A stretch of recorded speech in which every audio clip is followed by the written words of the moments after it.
हमारा second topic है arousal regulation.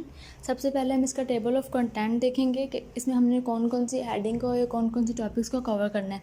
First है arousal regulation, self awareness of arousal, anxiety reduction technique, somatic anxiety reduction technique, cognitive anxiety reduction technique, multi module anxiety reduction packages, hypnosis, matching hypothesis, coping, anecdotal tips for coping with stress, arousal inducing technique। सबसे पहले आता है हमारा arousal regulation कि arousal regulation होता क्या है। Arousal का मतलब होता है किसी चीज़ का अराउज होना, मीन्स कि किसी चीज़ का उभरना है, किसी चीज़ का नमूदार होना। तो हम इसकी हम ये भी कह सकते हैं कि ये एक कोई भी स्टेट है जो हमें रेडी करती है परफॉर्म करने के लिए, जो हमें हौसला देती है कोई चीज़ को परफॉर्म करना है। ठीक है, इसमें हमारे इमोशंस भी आ सकते हैं, इसमें हमारा मतलब कुछ भी जब हम फ्रस्ट्रेटेड होते हैं तो वो हमें वो अराउज़ करता है कि हम वो अराउजल स्टेट होती है, उसमें हम गुस्सा करते हैं। तो ये अराउजल का मतलब होता है किसी चीज़ का अराउज़ करना। अराउजल रेगुलेशन मीन्स कि अराउजल को कंट्रोल करना, अराउजल की रेगुलेशन करना। तो इसमें क्या है कि arousal is an energize state of readiness to perform. के अराउजल एक स्टेट है जो हमें रेडी करती है परफॉर्म करने के लिए। टू लिटिल और too much arousal can handle your performance. बहुत थोड़ा या बहुत कम जो अराउजल होता है वो आपके परफॉर्मेंस को ख़राब कर सकता है। ठीक है, नेक्स्ट है सेल्फ अवेयरनेस ऑफ अराउजल के अराउजल की सेल्फ अवेयरनेस। ठीक है, इसमें क्या कहते हैं कि you must increase your awareness of your psychological state before you can control your thoughts and feeling. कि आपको अपनी इन अवेयरनेस को इंक्रीज़ करना चाहिए। आप अपनी साइकोलॉजिकल स्टेट के बारे में जो आप जितनी भी आपकी अवेयरनेस है आप उसको इंक्रीज़ करो बिफोर यू कैन कंट्रोल। अपने थॉट्स को अपने फीलिंग्स को कंट्रोल करने से पहले, मीन्स दैट कि आपको अपनी फीलिंग और थॉट्स को कंट्रोल करने से पहले आपको अपनी साइकोलॉजी स्टेट का अवेयरनेस हो, आपको पता हो कि आपकी साइकोलॉजिकल जो स्टेटस में चल क्या रहा है। नेक्स्ट है how individual cope with anxiety is more important than how much anxiety they experience. कि सबसे पहले तो इंडिविजुअल को अवेयरनेस होनी चाहिए कि वो किस चीज़ को मतलब अपनी साइकोलॉजिकल स्टेट में क्या चीज़ फेस कर रहा है। उसे एंजाइटी अगर है तो वो उसकी एंजाइटी की जो लिमिट है वो क्या है। कि अगर उसे जब इंडिविजुअल है उसको ये पता करने से पहले कि वो अपनी एंजाइटी से कोप किस तरीके से करे, उससे पहले ये पता होना चाहिए कि वो कितनी एंजाइटी को फेस कर रहा है, कितनी एंजाइटी को एक्सपीरियंस कर रहा है। नेक्स्ट टॉपिक है यूजिंग एंजाइटी रिडक्शन टेक्निक। के एंजाइटी को रिड्यूस करने के लिए जो टेक्निक यूज़ होती है वो as a quick practical exercise rest your dominant forearm and hand palm down on a desktop और टेबल। कि सबसे पहले जो बहुत क्विक और जो प्रैक्टिकल एक्सरसाइज है एंजाइटी को रिड्यूस करने के लिए वो क्या है कि सबसे पहले अपनी जो डोमिनेंट फॉर आर्म है, जो अपना डोमिनेंट बाजू है उसको रेस्ट दो, और जो उसी बाजू की जो हाथ की हथेली है उसको डेस्कटॉप ऑन टेबल, मतलब जो टेबल की डेस्कटॉप है उसके ऊपर रखो। ठीक है, सेकंड पॉइंट है tense all the muscles in your hand and wrist and then try to tap your index and middle finger quickly back and forth. के सेकंड पॉइंट है कि जो अपने मसल्स हैं अपने बाजू के और अपने हाथ के मसल्स को टेंस करो, स्ट्रेच करो। ठीक है, एंड देन कोशिश करो जो अपनी इंडेक्स और आपके इंडेक्स और जो मिडिल फिंगर है उसको बैक एंड फोर्थ मूव करो। मीन्स कि टेबल पे रख के अपने हाथ को टेबल पे रख के उसको अपने इंडेक्स फिंगर को अपने मिडिल फिंगर को टैप करो back and forth. Third point है do this for about 30 second. के इसको 30 सेकेंड के लिए कंटिन्यू करो। Now try to relax the muscle in your hand and finger and repeat the exercise. उसके बाद अपने मसल्स को रिलैक्स करो और दोबारा से फिर से एक्सरसाइज को रिपीट करो। ये है anxiety reduction technique. Next heading है एंजाइटी रिडक्शन टेक्निक। ऊपर हमने एक एंजाइटी रिडक्शन टेक्निक के बारे में बात की, अब हम बात करेंगे कि टेक्निक्स कौन कौन सी हैं, इसकी टाइप्स कौन कौन सी हैं। these are the following reduction techniques. First है somatic anxiety reduction technique, cognitive anxiety reduction technique and multimodal anxiety reduction technique. हमारी जो नेक्स्ट हेडिंग है या जो फर्स्ट टेक्निक है वो है somatic anxiety reduction technique. The first group of technique work primarily to reduce physiological arousal associated with increased somatic anxiety। जो ये टेक्निक्स का फर्स्ट ग्रुप है ये काम करता है कि फिजियोलॉजिकल अराउजल को रिड्यूस करता है जो एसोसिएटेड होता है सोमैटिक एंजाइटी से। जो एसोसिएट मतलब जैसे है जो हमारा सोमैटिक एंजाइटी फिजियोलॉजिकल अराउजल की वजह से हमारी सोमैटिक एंजाइटी इंक्रीज़ होती है। ये हमारे फिजियोलॉजिकल अराउजल कुछ भी जो हमारे फिज़िकली प्रोड्यूस हों, फॉर एग्जांपल हार्ट बीट का तेज़ होना, ये एक फिजियोलॉजिकल अराउजल है। तो इस ऐसे मतलब इस तरीके से कोई भी फिजियोलॉजिकल वजह से हमें कोई एंजाइटी जो प्रोवोक होती है वो हमारी होती है सोमैटिक एंजाइटी। ठीक है, इसके 3 पार्ट हैं। फर्स्ट पार्ट है progressive relaxation, breath control and biofeedback. First है प्रोग्रेसिव रिलैक्सेशन। फर्स्ट पॉइंट है Edmund Jacobson progressive relaxation technique 1928 form the cornerstone for many modern relaxation procedure. के जो जैकबसन का जो प्रोग्रेसिव रिलैक्सेशन टेक्निक है जो उन्होंने 1938 में दी थी, ये तमाम जो मॉडर्न रिलैक्सेशन प्रोसीजर्स है इनकी बुनियाद, इनका संगे बुनियाद है। ठीक है, सेकंड पॉइंट है this technique involve tensing and relaxing specific procedure. कि इस टेक्निक में बहुत से टेंसिंग और रिलैक्सिंग प्रोसीजर मौजूद हैं। Its purpose remain that of helping people learn to feel tension in their muscle and then let go of these tension। कि इसका जो मकसद है वो ये है कि जो पीपल हैं वो सीखें, वो मतलब उन्हें पीपल को हेल्प लें, वो लोगों की हेल्प करें, वो सीखें कि वो मतलब पहले अपने मसल्स में टेंशन फील करें एंड जब वो टेंशन को जब वो अपने मसल्स को दोबारा से रिलैक्स करेंगे तो वो खुद भी रिलैक्सेशन फील करेंगे। ठीक है, फोर्थ पॉइंट है find a quiet place, dim the light and lie down in a comfortable position with your legs uncrossed. कि आप एक खामोश जगह लें, ठीक है, और उसकी लाइट को जहाँ डिम लाइट हो, ठीक है, या उसकी लाइट को ऑफ कर दें या उसके वहाँ पे डिम लाइट रखें and lie down in a comfortable position, और कंफर्टेबल पोजीशन में लेट जाएं। अपनी जो लेग्स हैं उसको बिल्कुल स्ट्रेट रखें, उनको क्रॉस ना करें। ठीक है, लूजन टाइट क्लॉथ के, और जो है अपने क्लॉथ जो अपने क्लॉथ्स पहने हुए हैं उनको भी लूज़ करें अगर वो टाइट हैं तो। टेक अ डीप ब्रेथ, अपना एक डीप ब्रेथ लें, let it slowly and relax. कि एक मतलब आहिस्ता और अपने डीप ब्रीथिंग करें और रिलैक्स हो जाएं। ठीक है, यह है सोमैटिक टेक्निक का प्रोग्रेसिव रिलैक्सेशन। नेक्स्ट हमारी जो हेडिंग है वो है, फर्स्ट में हमने प्रोग्रेसिव को एक्सप्लेन किया। अब सेकंड है ब्रीथ कंट्रोल। ब्रीथ कंट्रोल में क्या है कि proper breathing is often consider की टू अचीविंग रिलैक्सेशन। के जो प्रॉपर ब्रीथिंग है वो एक की है रिलैक्सेशन की। सेकंड पॉइंट है breath control and other physical oriented relaxation technique. के जो ब्रीथ कंट्रोल है वो एक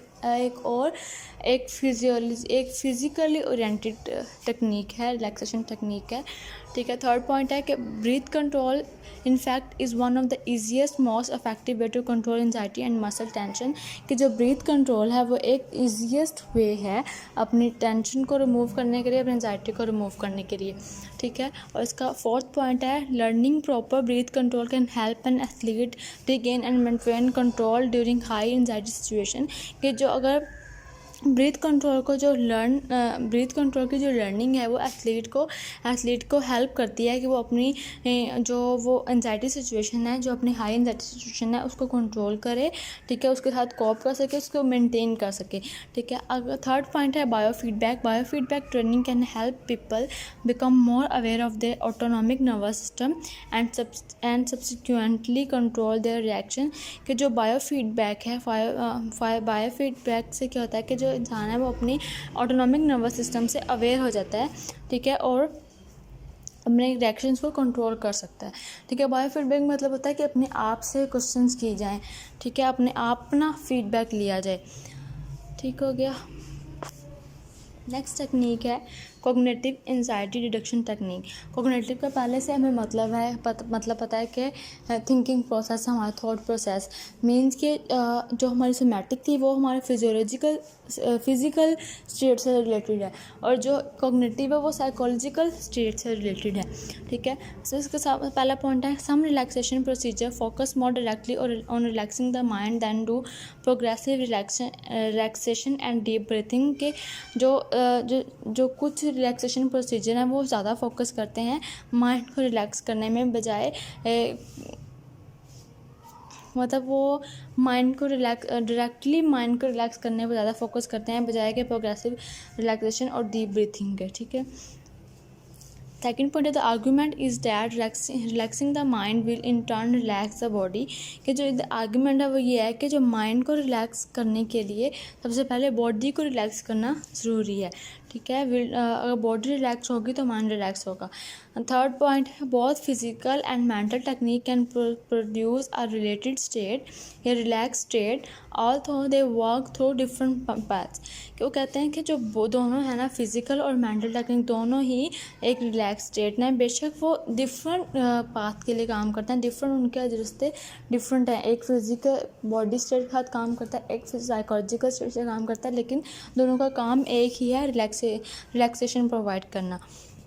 नेक्स्ट है कॉग्निटिव एंजाइटी रिडक्शन टेक्निक की आगे दो टाइप्स हैं। फर्स्ट है रिलैक्सेशन रिस्पॉन्स।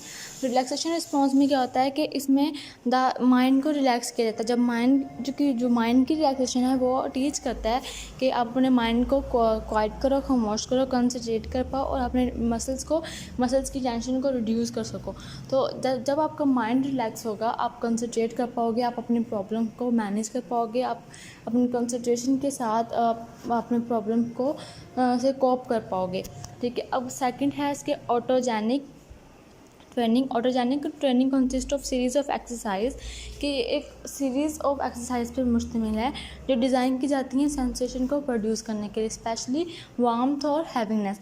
मीन्स के पार्टिसिपेंट में गर्मी और भारीपन की सेंसेशन को प्रोड्यूस करने के लिए ऑटोजेनिक ट्रेनिंग दी जाती है।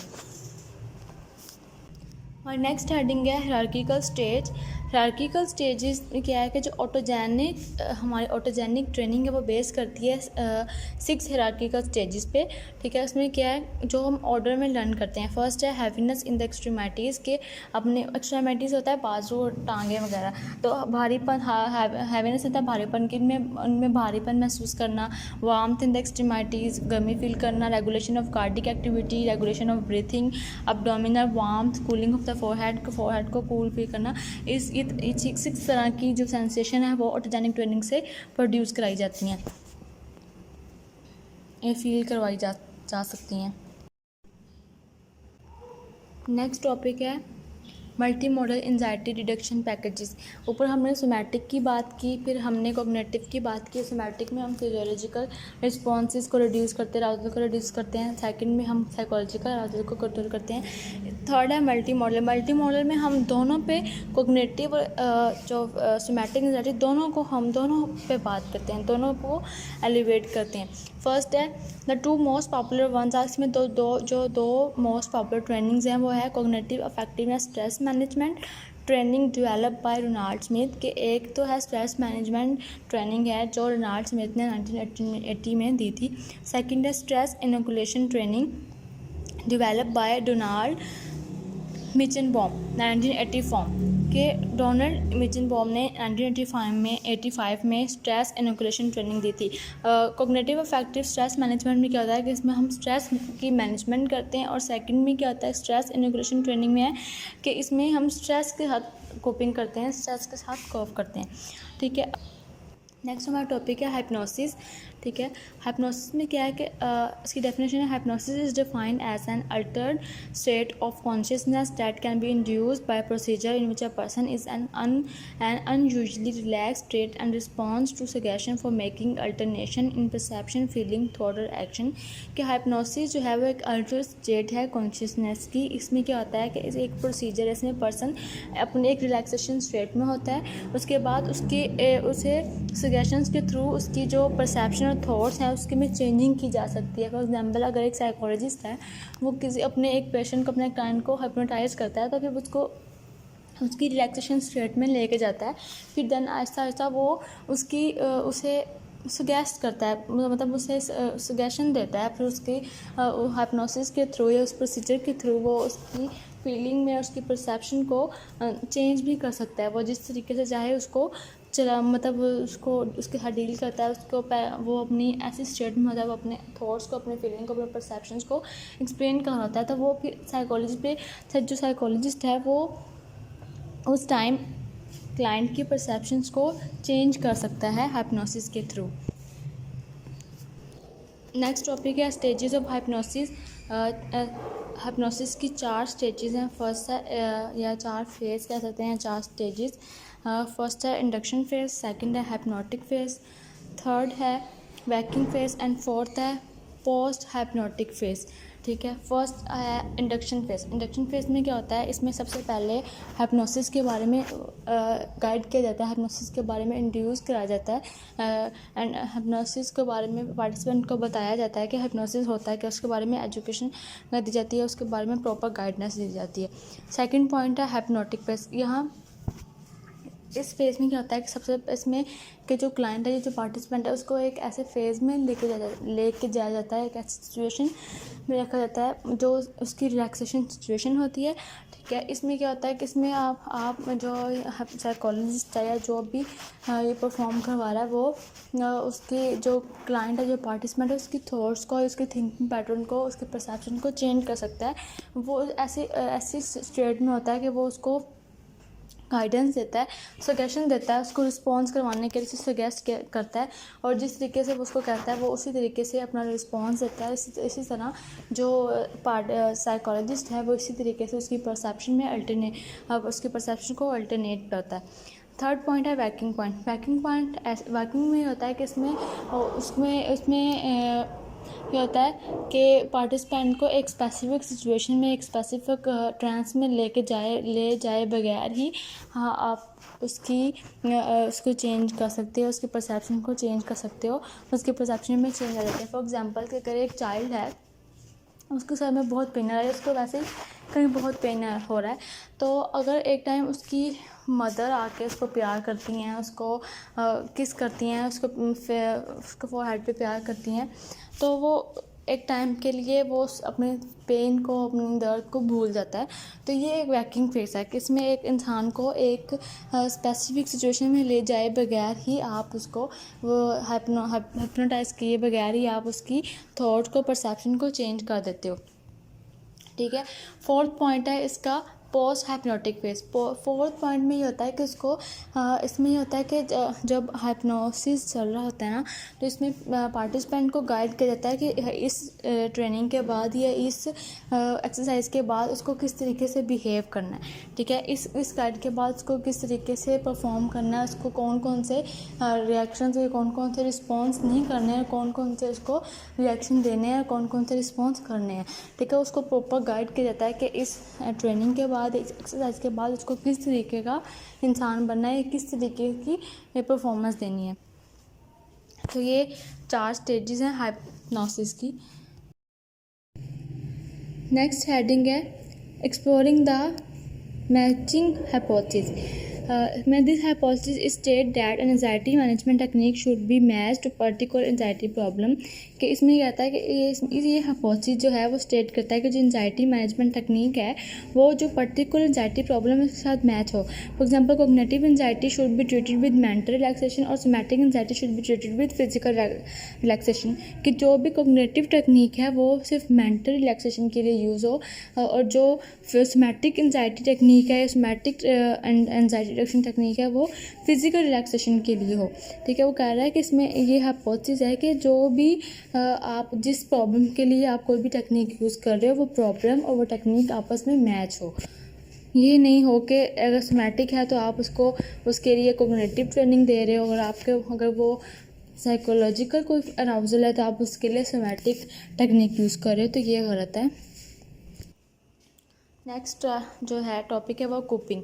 कोपिंग क्या है, डेफिनेशन है process of constantly changing cognitive and behavioral effort to manage specific external or internal demand or conflict appraised as taxing or exceeding one's resources। इसमें ये कह रहा है कि अगर ये एक ऐसा कोपिंग एक ऐसा प्रोसेस है जिसमें आप अपने कॉग्निशन में अपने बिहेवियर में चेंज करते हो, अपनी एफर्ट करते हो एक स्पेसिफिक एक्सटर्नल जो इंटरनल कॉन्फ्लिक्ट है उसको मैनेज करने के लिए आप जो एफर्ट करते हो, ये कोपिंग है। मतलब एक स्पेसिफिक प्रॉब्लम के साथ डील करने के लिए आप जो एफर्ट करते हो, आप उसको कॉप करने के लिए कोशिश करते हो। आगे है athlete should learn a broad spectrum of coping strategies to use in different situation and for different sources of stress. कि जो एथलीट है उसको नंबर ऑफ़ कोपिंग स्ट्रैटेजीज़ सिखाई जाती हैं जो वो यूज़ करता है अपने डिफरेंट सिचुएशन में, डिफरेंट स्ट्रेस वाले सिचुएशन में। ठीक है, successful athlete very in their coping strategies but all have skills that work when they need the most.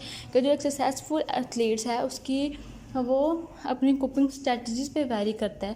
ठीक है, लेकिन वो इस स्ट्रैटेजीज इसके सब यूज़ करता है जब उसकी ज़रूरत होती है, जब उसकी उसे सबसे ज़्यादा ज़रूरत होती है, जब उसको मतलब लाजमन उसको वो यूज़ करनी होती हैं। तो अपने पीक पॉइंट पे या अपने ऐसी मतलब ख़तरनाक सिचुएशन में, ऐसे स्ट्रेसफुल सिचुएशन में वो अपने स्किल्स को यूज़ करके वो अपने स्ट्रेस को कॉप कर लेता है। नेक्स्ट पॉइंट है categories of coping. The two most widely accepted coping categories, first है problem focus coping and second है emotion focus coping. Problem focus coping में क्या है? Problem focus coping involve effort to alter and manage the problem that is cause the stress for the individual concern. कि जो problem focus coping है वो ऐसी मतलब वो फोकस करती है आपकी एफर्ट पे कि आप किस तरीके से उस प्रॉब्लम को मैनेज करते हो, आप क्या चेंज लाते हो उस प्रॉब्लम को डील करने के लिए, that is causing the stress for the individual concern. और मतलब कौन सी ऐसी चीज़ है जो आपके लिए वो प्रॉब्लम को क्रिएट कर रही है और आपको उसको किस तरीके से आप उसके साथ डील कर रहे हो, आप किस तरीके से अपने स्ट्रेस को कोप कर रहे हो। सेकेंड है emotional focus coping entails regulating the emotional response to problem that cause stress for the individual. इसमें यह है कि आप अपने इमोशंस को, अपने इमोशनल रिस्पॉन्सेस को रेगुलेट करने की कोशिश करते हो जो आपके लिए डिफ़िकल्ट है, जिसकी वजह से आप अपने प्रॉब्लम के साथ कोप नहीं कर पा रहे हो, जो आपको आपकी सिचुएशन को और डिफ़िकल्ट बना रहे हैं। तो ये इमोशन, इसमें आप अपनी इमोशन की रेगुलेशन है, अपने इमोशन को रेगुलेट करके आप अपने स्ट्रेस के साथ डील करते हो। नेक्स्ट हेडिंग है, जो हमारा नेक्स्ट टॉपिक है वो है studies of coping in sport. के जो कोपिंग स्ट्रेटजीज़ है उनकी स्टडी स्पोर्ट्स में। One of the top researchers in the world on stress or coping, Lazarus 2000, has argued that sport provide a classical situation in which the effectiveness of different coping strategies can be tested। उसमें जो एक coping stress and coping का जो top researcher है Lazarus, उसने argue किया था कि जो स्पोर्ट्स है, स्पोर्ट तो डिफरेंट क्लासिकल सिचुएशन प्रोवाइड करता है जिसमें कोपिंग स्ट्रेटजीज यूज़ की जा सकती हैं, उसको टेस्ट किया जा सकता है, उसको इफेक्टिवनेस बनाया जा सकता है। लेकिन ज़्यादा कोपिंग स्ट्रैटेजीज़ यूज़ करने की बजाय सिर्फ 40% एथलीट हैं जिन्होंने रिपोर्ट किया जो वो कुछ चंद स्पेसिफिक स्ट्रैटेजीज़ को यूज़ करते हैं जो आगे डिस्क्राइब की गई हैं, जैसे thought control, task focus, rational thinking and self talk, positive focus and orientation, social support, pre competitive, mental preparation, anxiety management, time management and training hard and smart. ये कुछ चंद कोपिंग स्ट्रैटेजीज़ हैं जो आगे explain की गई हैं जो mostly athletes use करते हैं अपनी गेम में। नेक्स्ट जो टॉपिक है वो है anecdotal tips of coping with stress. के कोपिंग एंड स्ट्रेस के डील करने के लिए जो चंद टिप्स आगे बयान की गई हैं। Smile when you feel tension coming on, आप स्माइल करो जब आपको फील हो रहा है कि टेंशन आने वाली है। Have fun enjoying the situation, आप सिचुएशन को एंजॉय करो, फन करो। Set up stressful situation in practice, कि आप अपनी प्रैक्टिस करो, ऐसी स्ट्रेसफुल सिचुएशन की प्रैक्टिस किया करें। Slow down, take your time, जब आपके पास कोई स्ट्रेसफुल सिचुएशन आए तो आप थोड़ा सा स्लो डाउन हो, थोड़ा रुकें और थोड़ा सा टाइम लें। Stay focus on the present, सिर्फ अपने प्रेजेंट पे फोकस करें। Come prepared with a good plan. आप अपनी जब भी गेम में कंपटीशन में आप एंटर हों, आप कंपटीशन करें तो सबसे पहले आप प्रिपेयर्ड हों और आपका एक अच्छा प्लान हो आपको उसके हर सिचुएशन के साथ डील करने के लिए। जो सबसे लास्ट स्टेप है वो है यूजिंग अराउजल इंड्यूसिंग टेक्निक। इसमें यह है कि जो एथलीट है उसमें वो उसका जो एथलीट के अराउजल को ऑप्टिमल लेवल तक पहुंचाने के जो की स्टेप्स हैं वो ये है कि उसको एक साथ स्टेप्स टॉक की जाए, उसे मोटिवेशनल स्पीच दी जाए। मोटिवेशनल स्पीच के थ्रू आप किसी भी एथलीट के अराउजल को बढ़ा सकते हो, ठीक है, उसके बढ़ा सकते हो। फिर जब आप उसके मोटिवेशन स्पीच दोगे तो उसका जो अराउजल है वो ऑटोमेटिकली राइज़ हो जाएगा, जो आप उसको जिस अराउजल को आप राइज़ करवाना चाहते हो, ठीक है। इसमें आगे उन्होंने कुछ टिप्स दिए हैं, कुछ आगे टेक्निक्स बताई हैं कि जब आप रेडी ना हो, move slowly not getting set, जब अब तक आप सेट ना हो आप स्लोली मूव करें। माइंड जब आपका मूव इर्द गिर्द घूम रहा, आपका जो माइंड है वो इर्द गिर्द के ख्यालों में ज़्यादा होगा तो आप इजीली डिस्ट्रैक्ट हो जाओगे। Lack of concern about how well you perform, अगर आप में अगर आपको कोई कंसर्न नहीं होगा कि आपकी परफॉर्मेंस किस तरह से है तो भी आप गेम में आप डिस्ट्रैक्ट हो सकते हो, आप अपनी गेम को हार सकते हो, लूज़ कर सकते हो। लैक ऑफ एंटिसिपेशन और एंथोसिज्म, कि जब आप में कोई जोश और वलवला, आप में कोई जज्बा ही नहीं होगा जीत का तो तब भी आप अपनी गेम को नहीं जीत सकते या अपनी गेम को लूज़ कर सकते हो। Having feeling in the legs no bounce, क्या अगर अपने टांगों में कुछ फीलिंग महसूस कर रहे हो, आप कोई बाउंस महसूस नहीं कर रहे तो आप मतलब फील अच्छा नहीं कर रहे, तब भी आपको गेम लूज़ करने के चांसेस ज़्यादा हैं। तो यहाँ पे हमारा सेकंड टॉपिक भी कंप्लीट होता है और हमारे 12th chapter arousal regulation complete होता है। अल्लाह हाफिज़।